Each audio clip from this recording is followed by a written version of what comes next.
जब जब स्वतंत्रता सेनानियों की बात होती है, झांसी की रानी का नाम बड़ा ही गर्व के साथ लिया जाता है। और आज झांसी की रानी की वो कहानी बताएंगे जो लोगों के जहन में हमेशा घूमता रहता है। वीडियो को पूरा देखें और वीडियो अच्छा लगे तो लाइक और कमेंट जरूर करें। खूब लड़ी मर्दानी, वह तो झांसी वाली रानी थी। रानी लक्ष्मीबाई ने अपने मृत्यु से पहले अपने साथियों से यह कह दिया था कि मेरा पार्थिव शरीर अंग्रेजों के हाथ नहीं लगना चाहिए। झांसी की रानी रानी लक्ष्मीबाई का नाम बड़े ही गर्व के साथ लिया जाता है। रानी लक्ष्मीबाई उन क्रांतिकारियों में से एक थी जिसने सन 1857 में हुए प्रथम भारतीय स्वतंत्रता संग्राम में बढ़ चढ़कर हिस्सा लिया था और ब्रिटिश साम्राज्य से मोर्चा लेकर उनका छक्का छुड़ा दिया था। महज 23 साल की उम्र में जिस तरह से रानी लक्ष्मीबाई ने ब्रिटिश साम्राज्य के सेना से लड़ाई लड़ी, उसे देखकर ब्रिटिश सरकार के अफसर भी घबरा गए थे।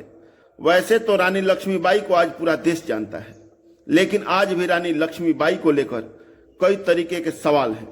जैसे रानी लक्ष्मीबाई की मृत्यु कब और कैसे हुई, इसके अलावा भी कई तरीके के सवाल लोगों के मन में उठते हैं। तो चलिए आज हम जानते हैं कि रानी लक्ष्मीबाई का मृत्यु कैसे हुआ और उनका जीवन कैसा था।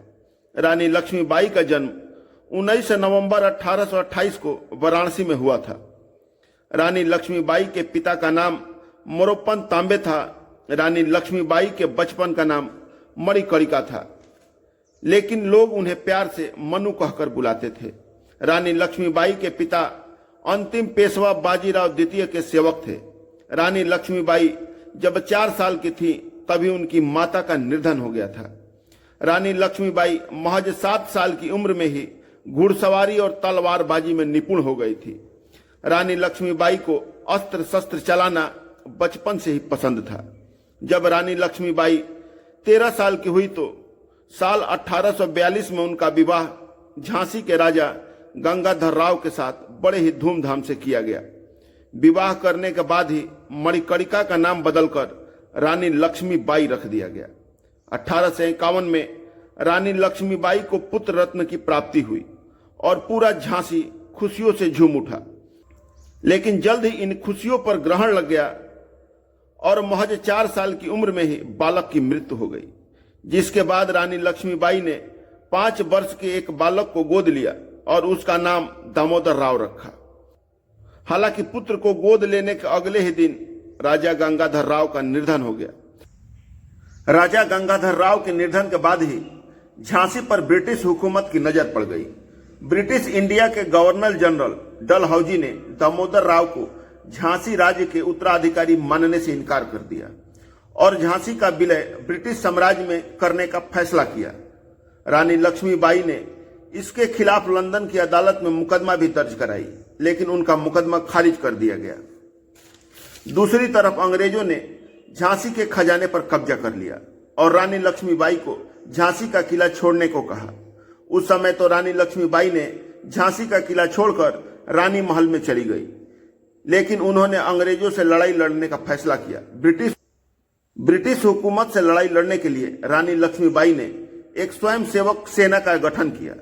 अपनी सेना में रानी लक्ष्मीबाई ने महिलाओं को भी शामिल किया और उन्हें लड़ाई लड़ने का प्रशिक्षण दिया, जिसमें बेगम हजरत महल, राजा मर्धर सिंह और तात्या टोपे जैसे लोग ने रानी लक्ष्मीबाई का साथ दिया। मार्च 1958 में ब्रिटिश सेना ने झांसी को चारों तरफ से घेर लिया। उसमें रानी लक्ष्मीबाई ने अपने बेटे को पीठ पर बांधकर लड़ाई लड़ी, लेकिन जब अंग्रेज के विशाल सेना ने रानी लक्ष्मीबाई को चारों तरफ से घेर लिया तो रानी लक्ष्मीबाई कालपी चली गई। रानी लक्ष्मीबाई के पीछे पीछे कालपी तक अंग्रेज पहुंच गए। कालपी में भी रानी लक्ष्मीबाई और अंग्रेजों के खिलाफ एक बड़ा युद्ध हुआ। इस लड़ाई में रानी लक्ष्मीबाई की सेना का बहुत बड़ा नुकसान हुआ, लेकिन रानी लक्ष्मीबाई ने हार नहीं मानी और तात्या टोपे के साथ मिलकर रानी लक्ष्मीबाई ने ग्वालियर पर कब्जा कर लिया और नाना साहब को पेशवा बनाने की घोषणा की। इसी बीच अंग्रेज रानी लक्ष्मीबाई के पीछे पीछे ग्वालियर तक पहुंच गए। 18 जून को ग्वालियर के पास कोटा में एक बार फिर से रानी लक्ष्मीबाई और अंग्रेजों में एक भीषण युद्ध हुआ।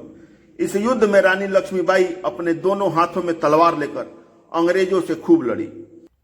इसी बीच अंग्रेजों ने रानी लक्ष्मीबाई को बर्छी मार दी, जिससे रानी लक्ष्मीबाई घायल हो गई। इसके बावजूद भी रानी लक्ष्मीबाई युद्ध लड़ती रही। इसी युद्ध में रानी लक्ष्मीबाई का निर्धन हो गया। रानी लक्ष्मीबाई की अंतिम इच्छा थी कि उनका शव अंग्रेजों के हाथ न लग पाए। यही कारण है कि एक मंदिर के पास ही रानी लक्ष्मीबाई के शव का अंतिम संस्कार कर दिया गया। इस तरह 18 जून 1858 को रानी लक्ष्मीबाई इस दुनिया को छोड़कर चली गई। आप रानी लक्ष्मीबाई के बारे में क्या सोचते हैं, कमेंट करके जरूर बताइए। अगर आप इस चैनल पर नए हैं तो चैनल को सब्सक्राइब करिए, वीडियो को शेयर करिए, लाइक करिए। धन्यवाद।